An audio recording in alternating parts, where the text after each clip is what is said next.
The following podcast is a Live the Dream Media production. With 20 plus years of personal training experience, Dynamic Muscle will work with you to make sure your fitness goals happen. The workouts are affordable, private, and tailored to you.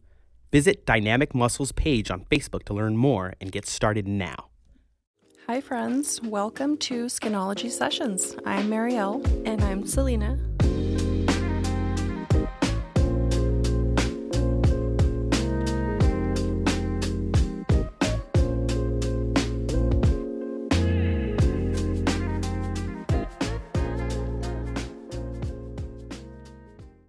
We've got an interesting episode today.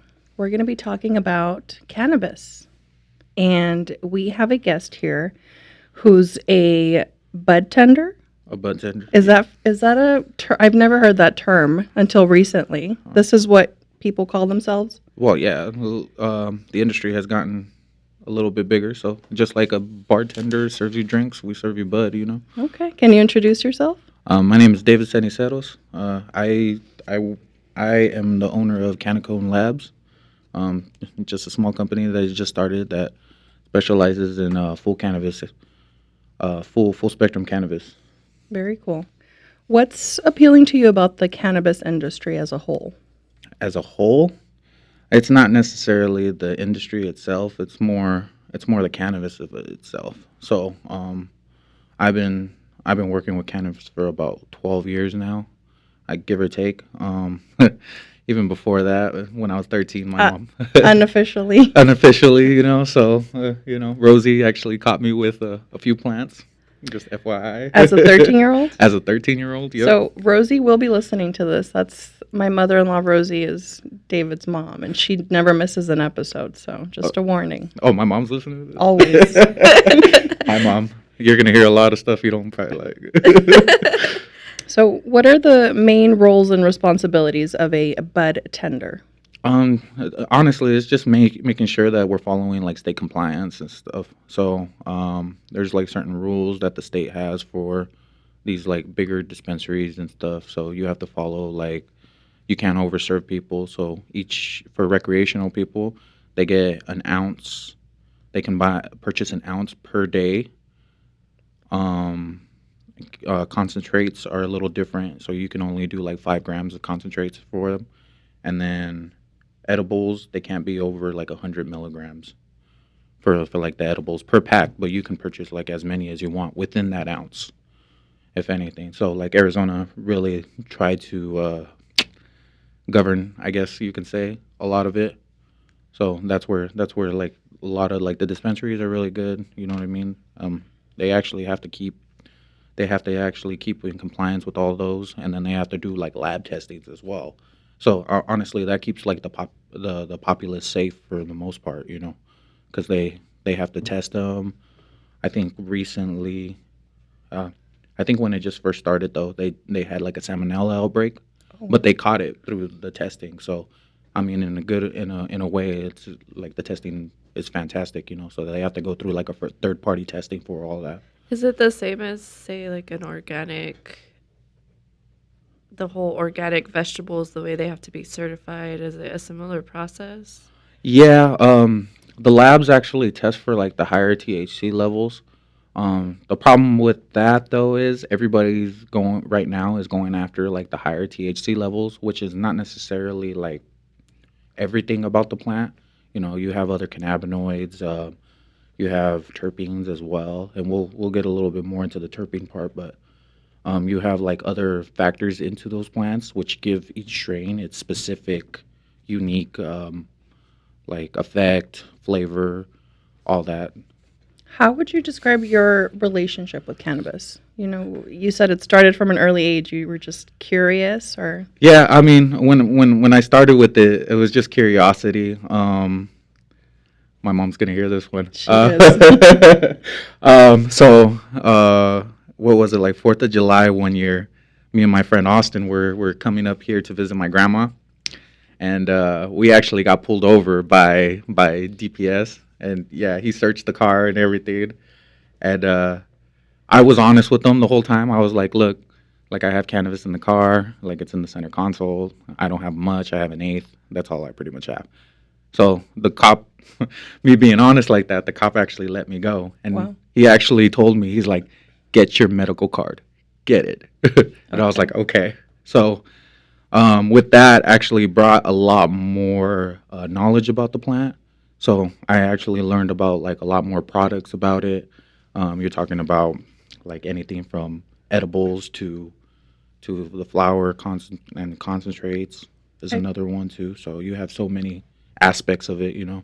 I feel like you have respect for cannabis. Oh yeah, yeah. That's like how he sees it. It's like actually a business for you. Oh yeah. I mean, it's definitely like a medicine thing, and I think me and you were just talking about like how some people do abuse it, and it's true. You know what I mean? But just like everything else, you know, alcohol is abused more, and I feel like that one's been a little bit more dangerous for the public because a lot of people like to like drink and drive and stuff. So Yeah.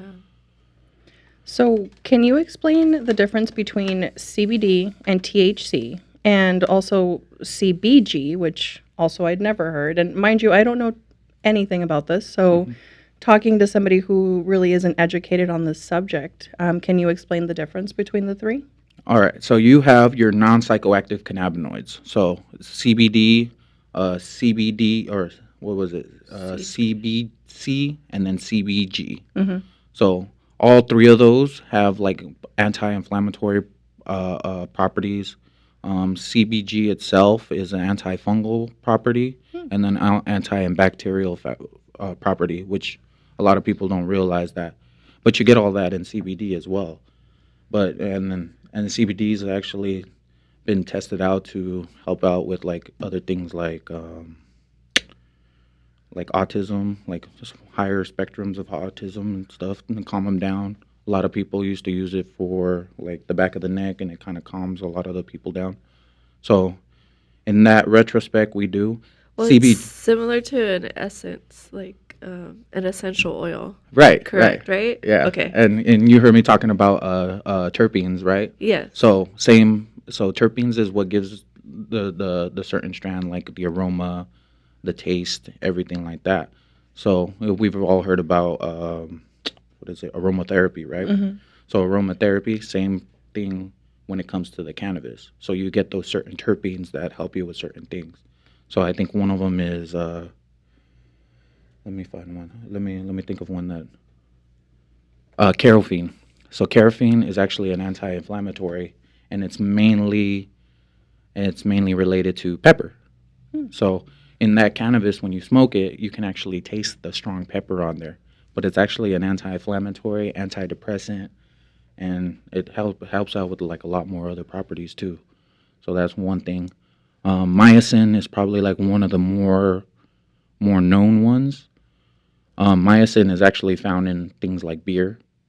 Um, Lavender is another one too. So more of a relaxing sensation to the body and stuff. So Can you educate us on the different strains? I know there's like the indica, the sativa, different things. yeah, I mean, honestly, like I don't really categorize them very much off of just like indica and sativa. I think there's a lot more to it than that. But a lot of people, just to ease it up, they do categorize them in those. So sativa is usually more like uplifting, energetic, more focused. A lot of musicians like to use sativa just because it kind of keeps them in that rhythm. You know what I'm saying? Um, indica, indica is more of a relaxing one. Helps out with like a lot of pain, and you feel a lot more in the body. There's downsides to both of them. So sativa can usually cause like anxiety for some people, just because of like the higher uplifting feeling, and they just start like pounding in their chest. Indica, you can feel a little bit more on the lethargic side. Like pass out. Yeah, yeah. So and it's kind of hard because you get more of like a cloudiness to it, if anything. So it doesn't help out if you're just trying to like stay focused on a lot of things and stuff like that. I use sativa like during the day, but I use like a very very small dosage of it. And and a lot of people, I think right now especially, are just trying to feel that thing, but they realize like it's not working out for them very well, or they're just trying to feel that high, if you would. How does the industry determine the strength and purity of the different batches or of each bath, like the strength? Like the strength of, like, what are we talking about? Are we talking about like flour? Yeah, just in general. Okay. So like when it comes to flour, it's still a plant. You can't really control how it grows. You can only give it the nutrients it needs and stuff like that. Um, and what they're doing right now in the industry is like they're doing these like large rooms, and they're like huge rooms of each strand, and they're growing them. And what they do is they'll take like a small sample of those big batches, and then they'll test them, and then that's how you get the strength. But that small little sample tests the whole room. And as we know, like not all plants are the same. So some of them are going to come out higher levels, some are going to come out lower levels. It just all depends. What's the deal with these low THC canned drinks that are coming out and becoming trendy lately? Because I'm a big like mocktail person. I don't love a cocktail, but this sparks my curiosity. Okay. So what they're doing right now is they're what's really becoming popular is microdosing. So you see like what 2.5 milligrams most of the time for like the smaller drinks. I haven't tried any. I'm just curious. I'm like dipping my toe in and trying to find out more information on this. I mean, honestly, like those small dosages are a great way for people to start off, especially like because it won't be so intense for some people. Because even 5 milligrams can be pretty intense for some people, especially if you're like starting off or you don't know much about like edibles. But there's actually studies are starting to come out, and we were just talking about this before the show started. There's studies that are starting to come out about the benefits of microdosing. You know what I mean? Not taking in such a high level of THC, which I do every morning. I take in a little bit of CBD and a little bit of THC, and it kind of levels my ADHD out throughout the day. It can also be very beneficial once you start using like your endocannabinoid system, which is basically what you're trying to do is trying to get that endocannabinoid system working throughout the whole thing. And what happens is when people consume of these like large amounts, it's too much for them. It's just like too much. It's like a baby taking coffee for like the first time, So like that'd probably be like the best way I can describe it. So it takes in all at once, and it's really easy for some people to absorb it. Some people don't feel it, but it's okay too. It's more of like a nice mood change, a great way to start the morning too. They're starting to figure out like other things like working out, the benefits of working out of it, just like microdosing and taking a little bit of CBD, THC, and then going, hitting the gym and being nice and focused for that. Thoughts on this, Selena? I could see that. Yeah. I could see how for certain people they would like majorly focus in on their muscles as they're working out. Yeah, and it kind of gives you and the Well, it's smaller. the endorphins is the same thing, right? It just when you smoke, it does something to your brain that just gives you more of those stimulating cells. I mean, when it comes to like lower dosages like that, I feel like it helps you a little bit more with like awareness. So like when you're working out, let's say your biceps, you want to get like a nice form on your bicep and everything. I think THC kind of like makes you feel the whole bicep and understand like, okay, this is what I need to do, or this is how I need to adjust for it to like feel that burn in it, because there's two parts of the bicep on there. So if you're only targeting one, then it's not very beneficial for you. Yeah. Can you talk more about some of the health benefits of cannabis? Oh man, yeah. There's so many, and there's continues to be studies about it. There's so you have like the mental side. So people with like ADHD, autism, I've heard it helps a lot. Seizures is another one too. So if you look at that, there's different aspects for seizures. So there's something called RSO, so Rick Simpson oil. It's like a thicker oil. It's naturally extracted, and it looks like almost like tarry, but it's super beneficial because you don't extract it. You don't take away all the other properties that are with it. So with those, you're not really targeting like higher THC levels. You're more targeting like more cannabinoids, which are a little bit more beneficial for a lot of the people. But And how would they use the oil? They just. They can consume it. Yeah, they can Oh, eat okay. it. Yeah, Oh, I okay. usually put them on a cracker, so it's actually nice in that Oh. aspect of it. But you can really feel like a strong body high to them.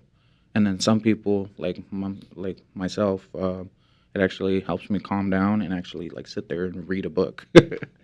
So that was like one of the biggest struggles for me, like for the longest time. But cannabis actually has helped me out with a lot of that aspect of it. Um, Seizures.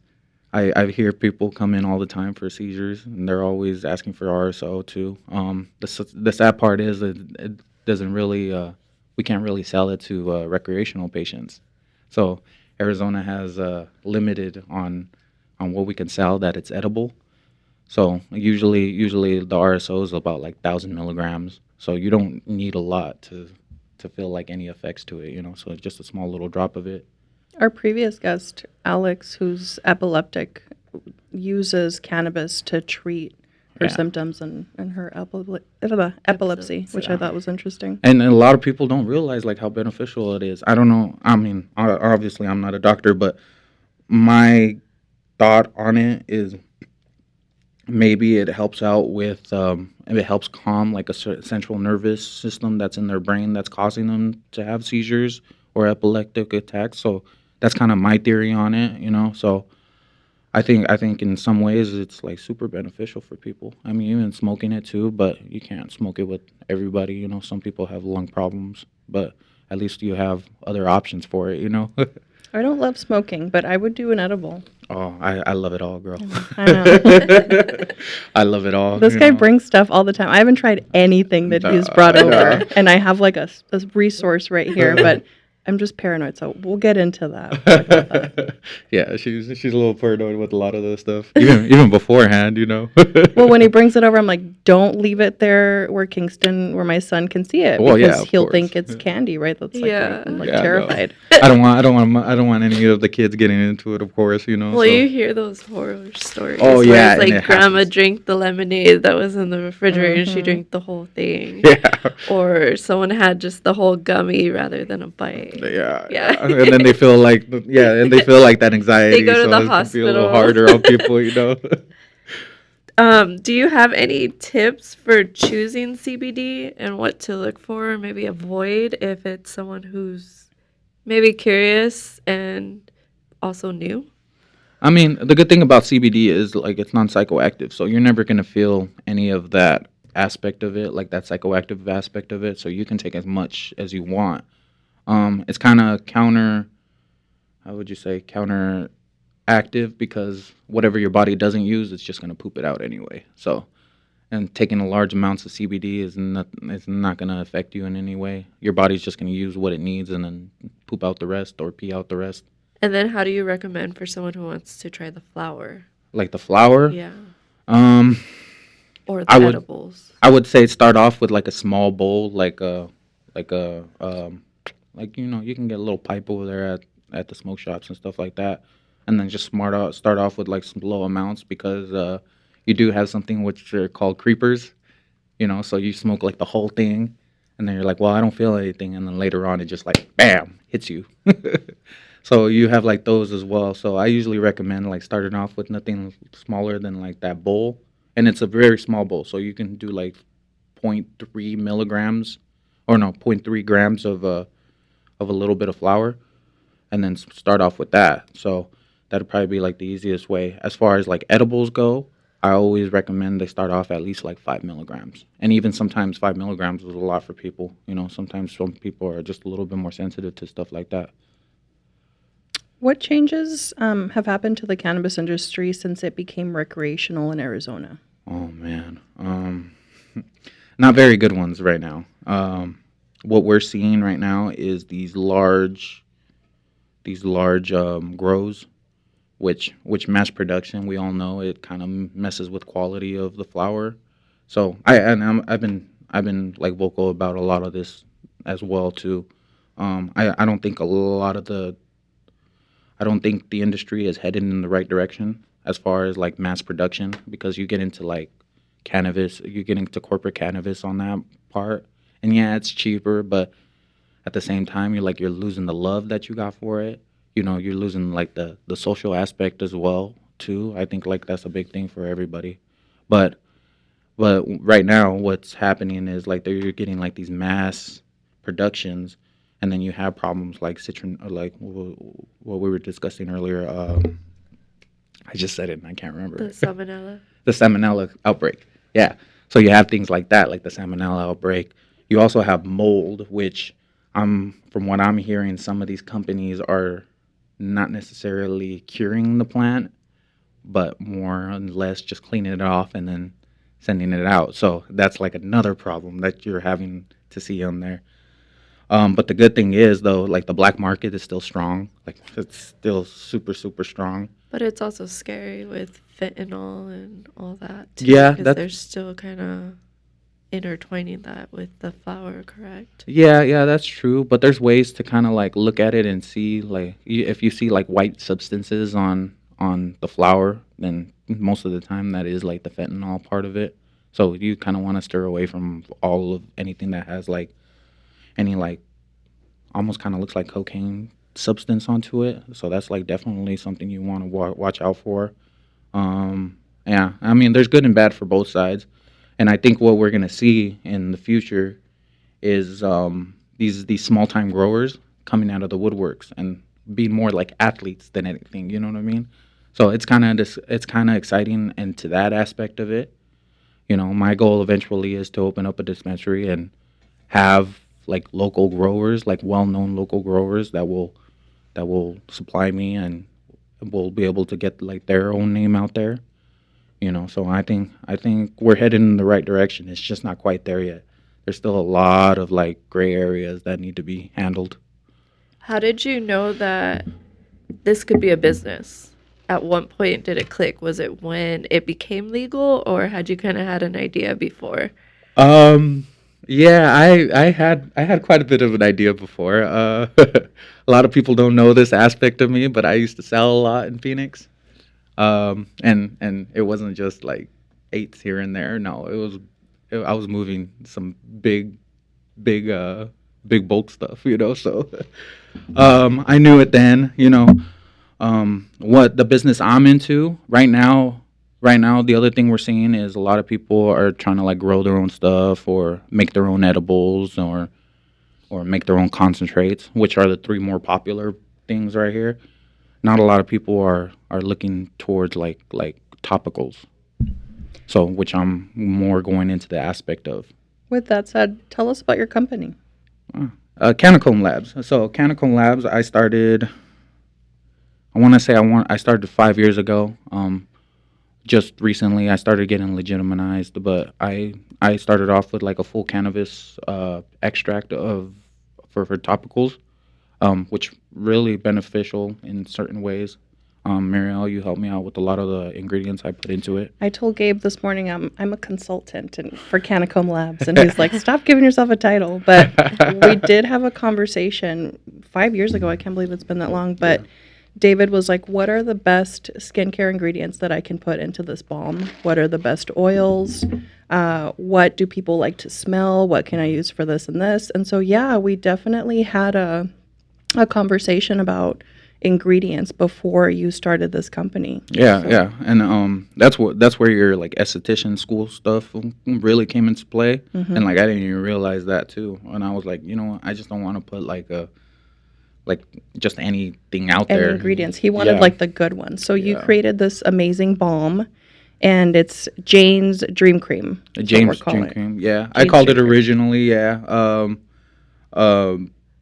So the idea of Jane's Dream Cream was to instead of isolating the CBD and the THC, which a lot of companies are doing right now, I wanted to put them all together, which would in turn be like a lot more beneficial.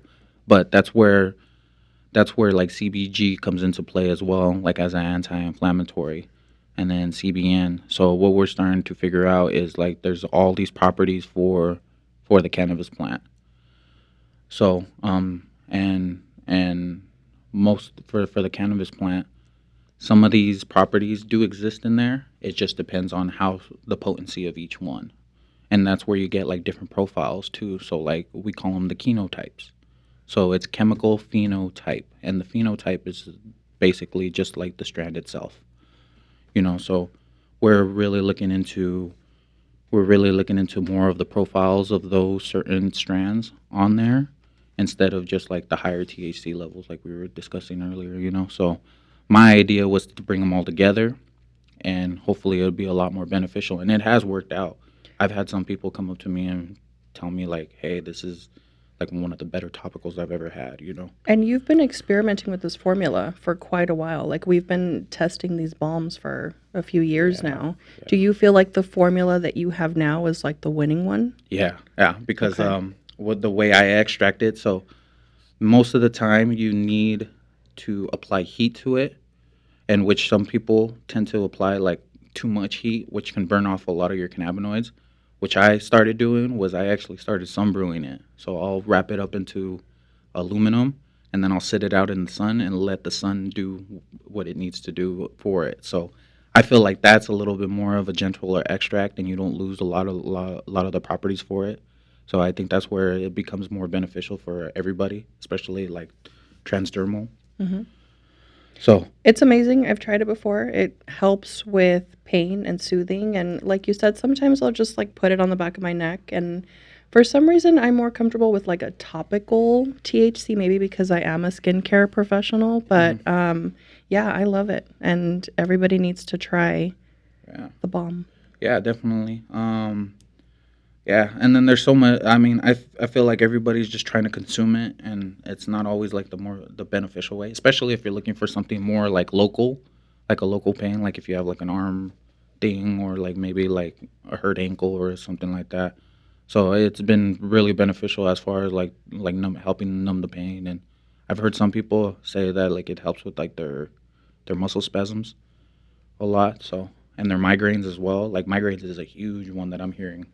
I kind of want to slap it all over my face now. And if you're having a migraine, do you just rub it in the spot that it hurts, or? Honestly, like, so a lot of people don't know this about me, but I actually studied kinesiology for a while, and it actually came into play. But the tendons in the back of your head are all connected to your head. So if you rub it in the back of your head, it allows those tendons to kind of like loosen up, and then it allows the migraine to kind of recede. But you can put it on your temples as well. Okay. When I was talking to Marielle about the ingredients of it, she was kind of telling me what's good for the face, what's not good for the face. So I definitely implicated a lot of that advice into I it. noticed the beeswax. That is one of the ingredients, and then you have a lot of like little bee emojis. Yeah. What is the importance of the bees? The bee is to show people that it's all natural, know? Okay. Yeah, so it's a natural thing, and I just have like this fascination with bees. So me and my lady both do. So I just kind of wanted to like something to like reflect that, and then it was kind of like male dominant too. So I didn't know this at all. But It was unique because I when see he- the label too. It's Yeah. a honeycomb, right? Yeah. So the label itself, it has the THC molecules on there, but they're also honeycombs. Oh, okay. Yeah. It's a beautiful little logo, but when he showed it to me, I'm like, this is really girly. It was a pink bee. Yeah. And well, so- it made so much sense, but I didn't understand, but now I do. I didn't know you had a thing for bees. Oh yeah, no. news. I mean, yeah. So I mean, bees are a great pollinator too. You know what I'm saying? So eventually, when I have my own grow, I'll use bees as like pollinators. You'll for it. become a bee master. Yeah, you Top of it. know, call me the bee king. So, how long is the process with making the bombs? Walk us through that process. Oh man. So And do you make it? You make it in mass quantities. I do. Small batch, but mass quantities. Yeah. So I do. So the extracting of the cannabis itself, it takes about a week. Just because I sun brew it, like we were talking about. Yeah, that itself takes a while, and then because you can't have it on such a high heat, it also takes a while for a lot of the ingredients to melt too. So like the beeswax, it takes a little while. And then it also takes a little while for everything to kind of like get to the temperature that I need it to. So it's definitely like how would you say, like a nitpicky process. A but passion project. yeah, it's definitely a passion project. But I mean, it's all cool. Me and my lady are about to go into like the fostering program and stuff like that. So I can actually walk away from it and be okay. Yeah. You know what I'm saying? So don't have to worry about it like burning or anything like that. So It just, yeah, it does its thing. yeah, it just does its thing. It's definitely I can't think of the word for it right now. Time consuming. Time consuming. No, No? not necessarily time consuming because I actually have fun with it. It's like Okay. automated. Yeah. I'm working on some edibles, and it's not gonna be like edibles that you guys ever seen before. It's more like edibles that people haven't seen before. So it's gonna Oh, be that's cool. yeah, it's gonna be It's gonna be a definitely B fun thing. shape. You're giving away some of my secrets, girl. How saturated is the CBD business, and was it hard to stand out in it? um, the CBD business is super saturated. Yeah, that's why I didn't want to do like the same thing that everybody else is doing. So what you see in the CBD business is everybody. What you see in the CBD business is everybody kind of going more for isolates, which isolates you take away a lot of the properties. You're just like isolating the CBD by itself. So, and that's what you see in a lot of the companies too. And then you see things like full spectrums and stuff like that, but they're not true full spectrums just because by federal law it can't be any higher than 0.03% on the THC scale. So mine would actually be considered like full spectrum, and that would be like the difference for between them and me. You know what I mean? So it's still it's still like high potency on the THC levels, which is kind of been a challenge for me, especially trying to get into like a lot of the stores and stuff like that, or trying to get like more consistent on a consistent basis for it. So that's been like the main challenge. And as far as the legalities of it, have you figured that part out? Because I know there's like gray area. Well, I'm working within the gray area right now. I Okay. can tell you that much. Gotcha. There are a lot of legalities to it, especially like with the higher THC levels. A lot of people, especially here in Arizona, we live in a conservative state, so it's they try to like govern it a lot. So that's been like the hardest challenge for me, just trying to get my name out there. You know. And how does the dispensary work? Like what kind of questions are you getting from recreational users when they come in? Um, a lot of the questions I usually get is like, "What's good?" Like, which doesn't like I hate that. I just can't stand that question whatsoever. You need more information. Yeah, no, you need definitely more information, like what you're looking for, like anything in particular categories, like concentrates, edibles, flower. You're looking for topicals. There's also another category in that.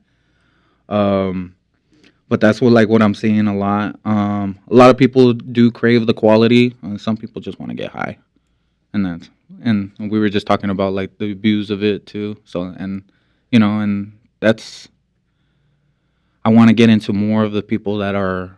I much rather talk to more of the people that are like like genuinely interested in it. For You know? healing. Yeah, for healing. Some people just want to get high, and I'm not. That's cool, but It gives it a bad rap, I think. oh yeah. does. If you're just if you're just chasing that high, then well, why are you smoking? It's a beautiful, to me anyway. It's a beautiful thing, So it goes way beyond just getting high for me, Mhm. And a lot of people I don't think would understand that aspect of it, or they just don't care about that aspect of it.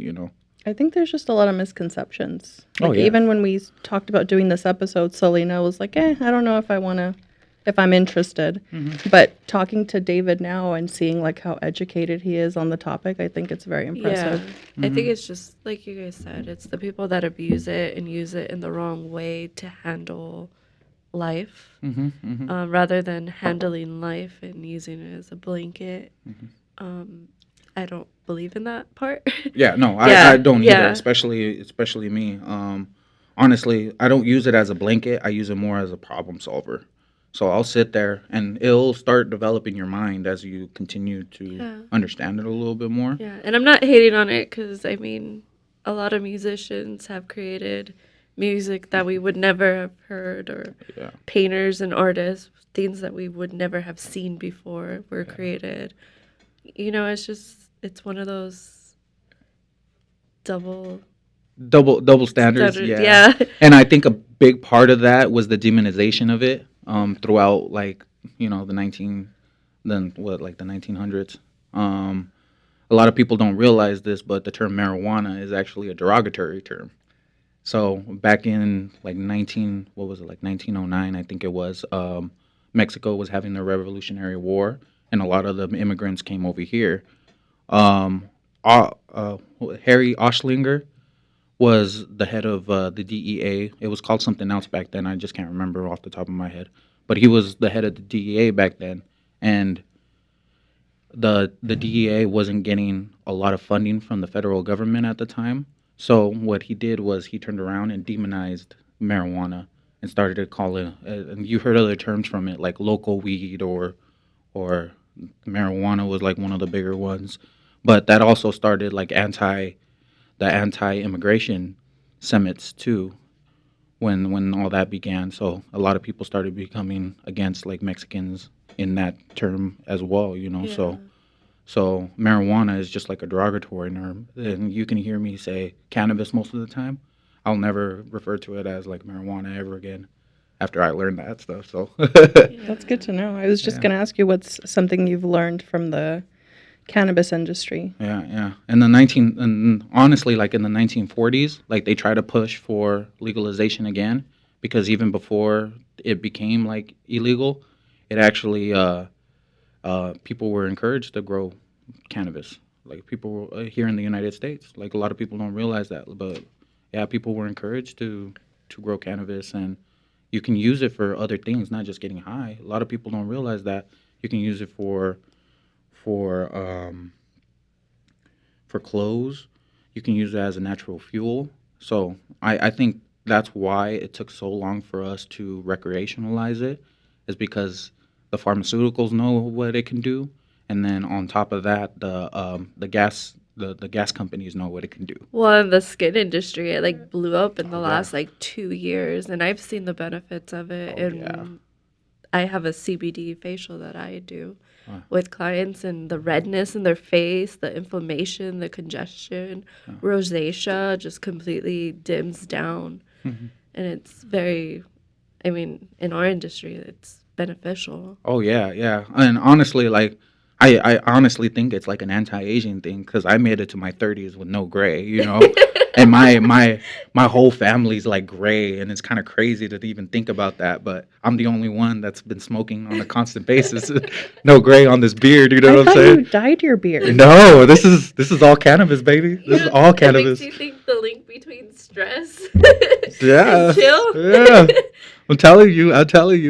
Some people are like, you don't even look like you're 32. I was like, oh, that's good to know. Now that I think about it, David is definitely very chill. You're not an anxious or stressed out person, but I mean, you have your cannabis every day. Oh yeah, of course. So like in certain aspects of it, it's just kind of it's dope. It's just like a lot of people don't realize the love I have for this thing.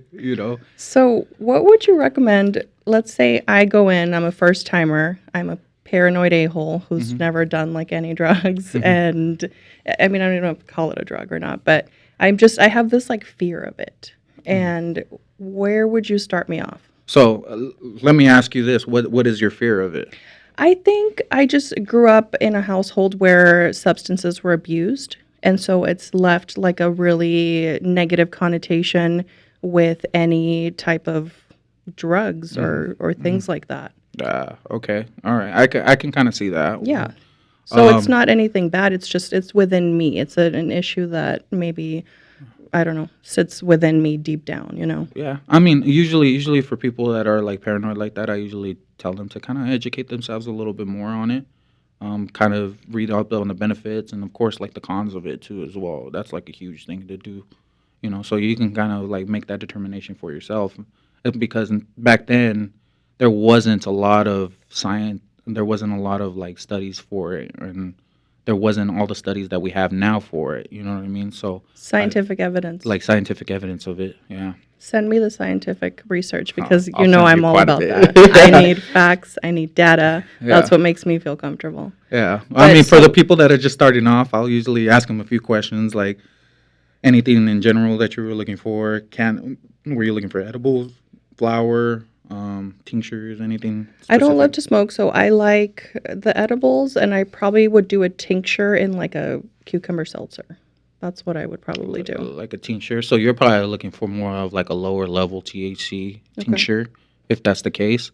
And you can do like 1-to-1s, which is part CBD and part THC. And then the higher you go on the CBD spectrum, the least amount of THC you'll feel. So CBD definitely does help like mellow out it a lot. There are benefits to THC if you take it in lower amounts. So I mean that's definitely one thing you can try. I believe I see anything anywhere from like a 16-to-1.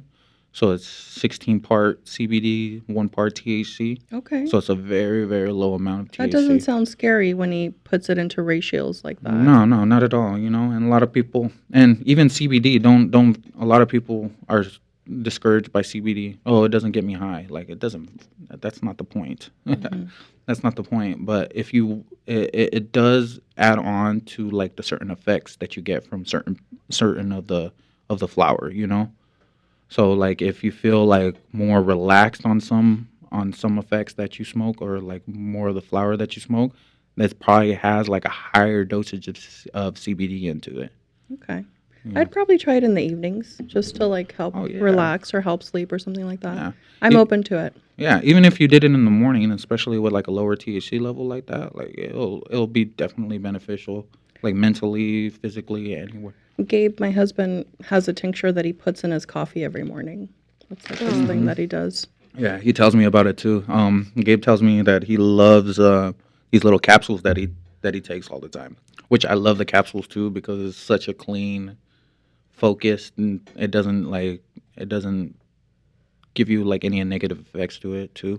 And me and him talk about it all the time. He takes like a smaller dosage too, so he doesn't really need a lot just to get him going. I didn't even know this about my husband. Yeah, Throwing it out there. But yeah. he does microdosing, and that probably explains why he's so chill and calm and like cool as a cucumber. So thank you for And supplying that. Yeah, no, he can handle a lot, and I think the CBD part, I think like the cannabis part of it actually helps him out with a lot of it too, especially as much of a load that he has. I'm proud of my big brother, man. He's done a lot. That's nice. Yeah, I'm definitely proud of him. I'm going to change the subject, but have you been judged in certain situations when you say that you work in this industry? Um, churchy people, yeah, they're fun. They're fun to deal with. Yeah, especially like the older crowd too. So once I start throwing like this information out at them, they're like, okay, maybe I want to try it. Is your mother-in-law, does she know? I mean, she knows. Has she gotten more comfortable with this whole thing? Because your mother-in-law is a traditional Mexican lady. Yeah, yeah. It was a challenge. I tell you that much. She's actually bought into at least the topical part of it. Good. Yeah. When I first met Anna, my fiance, that was a little tough because I told her straight out the door like, hey, I smoke a lot of weed. like she's like, how much weed? I was like, a lot of weed. Like you'll understand. But I started educating her, and in turn, she understands it fully now, and she understands aspects that other people don't. So I'll sit there and talk to her a lot about all this. But as far as like my mother-in-law goes, she's used the topicals. She just hasn't used anything else. Oh, actually, no, that's a lie. I've actually given her some drinks. Yeah, definitely. And she says like her knee hurts. I was like, here, take a little bit of this, just a little sip. You don't need a lot. So she took a little sip and then went and fell asleep perfectly. So it's getting there. She's still skeptical about a lot of it, but I mean, as you continue to educate people, they get a little less and less scared of it. They get more comfortable. Yeah, they get more comfortable with it. I've been more comfortable just with this conversation. I'm ready to go to the dispensary, check some stuff out. I'm telling you, go. And Go. then you did have the high maintenance event this weekend. Yeah. What can people expect in the future? You're going to do a lot more events. Yeah, I'll definitely be at a lot more events. I think on the 10th of July, it's a big concentrate holiday for the industry. I don't think a lot of people realize that. It's called 710, and if you flip 710 upside down, it spells oil. Yeah, yeah, I Oh, didn't. okay. Yeah, yeah, yeah. So, I'm gonna be at Artabella, selling my stuff out there. So you guys can always hit me up there, and then I'll be there every other Saturday after that. And we're currently, can I say about the store? We're currently working on an online store. Yeah, yeah. We're currently working on an online store. That's where part of the challenge comes from too. Like the online store, it has like a certain legalities and stuff like that that I have to get through. But I'm working on it. I actually spoke to a cannabis lawyer up in Phoenix, so hopefully that will actually turn into something a little bit bigger. So What do you think is the most fascinating trend in the cannabis industry at the moment? most fascinating trend. Do you think it's maybe the microdosing that's becoming No, because people still want to feel high. Okay. The more fascinating one is like the higher THC levels. One thing we try to like explain to people, it's not about THC. It's about like the chenotypes that we talked about earlier. Yeah. It's a lot more about that instead of just like high THC in it. So if you go into a dispensary, just try anything out. Try anything out. It'll be more effective. Ask your bud tender, hey, I'm looking for something a little bit more relaxing, or I'm looking for something a little bit more uplifting that'll keep me focused. And the bud tender will tell you, like in any store, it doesn't have to be just ours. And what does a typical day look like for you? Just talking to people all day, Yeah, yeah. Sometimes our people are just in there for a quick fix, and they'll just run in and out. And sometimes people have general questions. So, People tell you all their problems at the dispensary? oh yeah, Yeah. yeah. You'd be surprised what I hear over there on a day-to-day basis, and people are so open to it too. And I think that's where a lot of the dispensaries here in town are missing that social aspect of it. You know what I'm saying? So everybody's trying to like push numbers and stuff like that, which it's cool. I understand it's a business, but at the same time, like you're losing like that social aspect of it, where people can actually sit there and talk and like come up with ideas They have and those in creative. California, right? Yeah, yeah. So Mike Tyson came out with this place where you can. It's like a winery, Uh-huh. but you can actually sit there and like smoke bud while you're there. You know what I mean? And then you can see out into the fields, and it's like the best thing that you could ever experience. It's Yeah, and kind of then they dope. have like smaller scale ones where they have like munchies and they have music playing, right? Oh yeah, yeah, like those cool events. So that high maintenance events. Shout out to my boy that created it. Only Dink Buds. He was they're trying to bring together like that social aspect of it. So yeah, you can go. It's like a farmer's market for weed, and it's kind of like the dopest thing you'll ever see. So you have all these people with the same passion that come together, and trying to sell their stuff, and it's like the greatest thing you'll ever see. So we're not quite there yet. Arizona, like I said, is still pretty conservative when it comes to a lot of that stuff, and we're still fairly new too. So it's been like a year and a half since it became recreationalized. So there's still a lot of gray areas and a lot of governing that the state wants to do. So once they realize they loosen up on a lot of the regulations, they'll be all right. So in 2020, when we started getting into the stocks, Uh huh. there was a few cannabis stocks Uh-huh. that we had our eye on. Do you remember this? Yeah, yeah. Do you still have your eye on any specific cannabis stocks? So as we're seeing right now, like the stock market's going down. Yeah. Yeah. So I definitely see we're going through a recession, but still take advantage of the stock market as far as like any cannabis thing goes. Because you'll see all the cannabis companies, they're cheap right now. So just buy them, buy them, buy them. You would say any of them. Yeah, yeah. And then when it becomes federally legal, those stocks are gonna blow up. I guarantee you on there. They've already shown signs too. I think right now it passed the House and it's going into the Senate.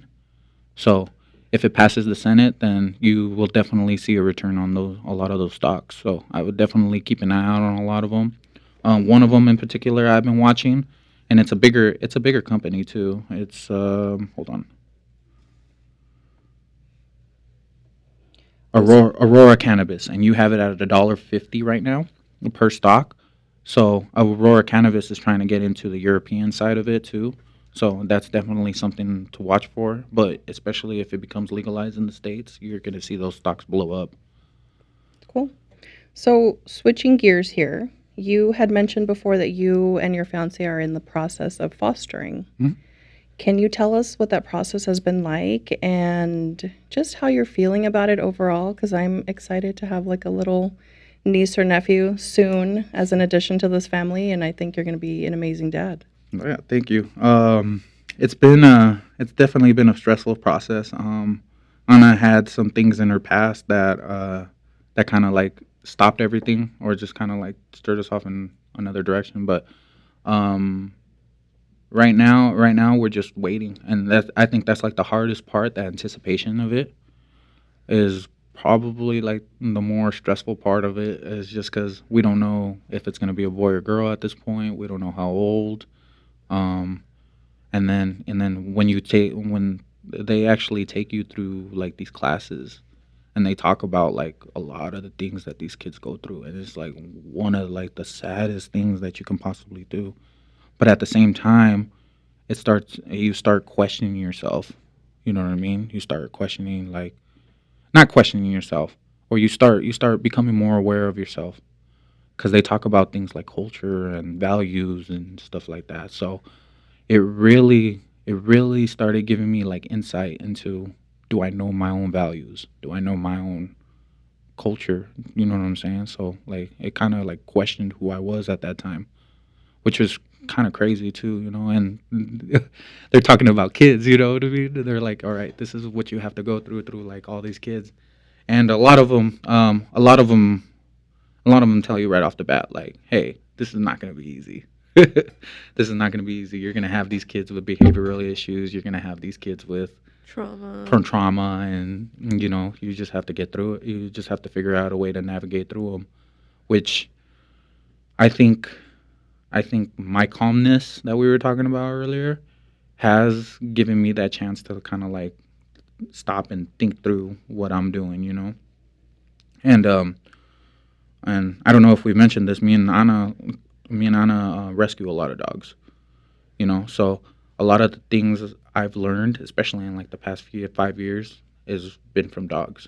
When it came to like patience and understanding. Because a lot of times they have the same, I don't want to put them in the same category, but if you get dogs that have been in other households, they have temperament issues, they have triggers. Yeah, of course, and a lot of people don't realize it, but it's all about the person. It's all about the people that are raising your dogs. Same thing with kids. Like, it's about it's about how you're treating your dogs. To us, our dogs are our family. You have a bunch of dogs. Yeah, we got like 6. Tell me all the dogs. They all have like different crazy names. All of them. There's So like 6 of them. It's right. How many do you dog? we have 5. Well, currently we have 6. We have one that we're fostering right now. Her name is Wiggles. Yeah, she was in like a hoarding situation, I believe it was, and she came in with like low confidence and stuff like that, kind of scared of everybody. But now you should see her now. She's freaking amazing. Yeah, she's great. She's great. But we have one of our oldest. It's her name's Velvet. She's the alpha. She's like a cat. She like roams around the house, and like the other dogs know not to mess with her. So it's kind of dope. Hashi's our needy baby. You start petting him, and you're stuck with him. He's gonna stay with you. So even if you start petting him a little bit, and then we have our little one, Diamond. She's our antisocial butterfly. Diamond dresses up. Okay, she wears dresses. She likes to get dolled up and go out on the town. Okay, let's clear one thing out. That's all Anna right there. It's not me. That's just Anna. She just likes dressing her up. But Diamond's actually an interesting story. She was actually one of our fosters. So she, so our dog Chico died, which was a little Pomeranian, and Anna had her for like 12 years, I believe. Well, anyway, we used to volunteer at PAC a lot. So, and then we ran into Diamond. Diamond like all of a sudden like threw herself on her stomach and just like kind of showed us her belly like the whole time. I was like, we gotta bring this girl home. But there was an incident where one of the when her cellmate, I guess you can call it, her cellmate actually opened up because she had a seizure. She had a spay abort onto her, and her stitches opened up. So we actually brought her home first, and then we brought Diamond first. But Chiquita's doing her lot well. She's actually with Anna's cousin right now. So, but Diamond, oh Diamond, we try to get that girl adopted. We adopted her to this older lady, and like within 30 minutes of adoption, she ran away from the people. She ran away from the people. She ran into the desert. Me and Anna went, and on top of like looking for her, we found coyotes, hawks, and every type of predator that you could possibly think of while we were trying to look for her. Well, we ended up finding her. The lady pleaded to us to give her back, and we gave her back. Later on that night, she bit the lady. So, yeah. And then, like on our way home from picking her up from that lady, Anna was like, she's staying with us, isn't she? I was like, yeah, she's gonna stay with us. So that's Diamond right there. Coco's our youngest. He's a little Pomeranian. He looks like a little bear. Honestly, he's cute. He's cute as hell. But he was gifted to us, which we were totally against. Like we were totally against. Don't ever gift a dog. If anybody that's listening, please don't ever gift a dog. Especially parents. Yeah, especially parents. Don't ever gift a dog, please. It's gonna be if you really want a dog that bad, go to Pack. There's a lot of good dogs that are looking for homes out And there. you used to volunteer at Pack too, right? Like Yeah, this guy would go and walk all the dogs for Yeah. hours and hours, which was really cool. So actually, yeah, we were doing that, and then life just got a little busy. You know what I'm saying? So we actually just decided to start fostering dogs, and it's been like such a rewarding experience. That's awesome. Yeah, it's been such a rewarding experience. We actually had like my most memorable dog was this dog named Jules. Oh well, we called her Jules. Her name was shoot, I don't even remember her real name anymore. Well, we'll just call her Jules. But she actually had like a bite record on her. She had gone back 10 times to Pack. Wow. Yeah. So she had gone back 10 times. When we got to her, we had an incident where she kind of like bit at my feet, but after that, it was just like clear sailing from there. We actually ended up adopting her to this family that moved to Washington. But yeah, she was me and Anna talk about it all the time. She was the one that got away. She was definitely the one that got away, man. Jules. You guys just have so much love to give, both of you. And I Yeah. think What it like, sounds like. right, when the time comes for you guys to be parents, I mean, it's going to be amazing. I can't wait. Yeah, man. And then there's a parakeet too. You guys have Yeah. there's like a bird and We- like a big one. Yeah. We love animals. You know, I think I have to give a shout out to Steve Irwin because of that one. You know, because he actually like with his enthusiasm and everything, he actually showed how to like love animals. You know what I'm saying? When you would watch him on TV all the time. And the angriest, crankiest. Oh, and the angriest, crankiest, yo! Oh my God, I love rattlesnakes. Honestly, like one of my favorite ones. My favorite predator of all time is a great white. I would love to go shark cage diving, just to see them in in their In the own wild. habitat. Yeah. So last question. Any wedding plans? You guys have been engaged how long? A year and a half, maybe. I'm like crossing my fingers for like a cruise wedding. I think that would be really cool. But these guys have like 300 people on their guest list. Oh yeah, no, it's crazy. That's like all dog community and cannabis community right there. And then the family, Oh, and then the family. Don't even get me started with the family. the big Mexican family. It's going to be a freaking like pachanga. Yeah. There's six kids all together in my family. I You don't might know have if you to know do about that. 2 weddings. Yeah, you know, you Like a guys. small, intimate family one, and then No, I was telling Ada, I was like, well, why don't we just go get married in the courts and then just go to Switzerland or something? You could do that. Something bigger, you know. We could do that. Or we could all go on a cruise and do it on the cruise. Doing on a cruise. You guys are paying for your own cruise or what? So no wedding plans yet. No wedding plans. It's just the fostering has really like put that in the back burner right now. But I mean, honestly, like there's no rush for the wedding part, you know. So Anna's engagement ring, I just have to say this, is a little dog paw made of diamonds, Aw. by the way. That's cute. Gotta post a picture of it. Anyway, Thank you for being on. We appreciate you coming on and sharing your insight and your knowledge. Can you go ahead and let everyone know where they can find you, your social media? Yeah, yeah. You can find me on Instagram at Cannacomb Labs. It's Cannacomb_labs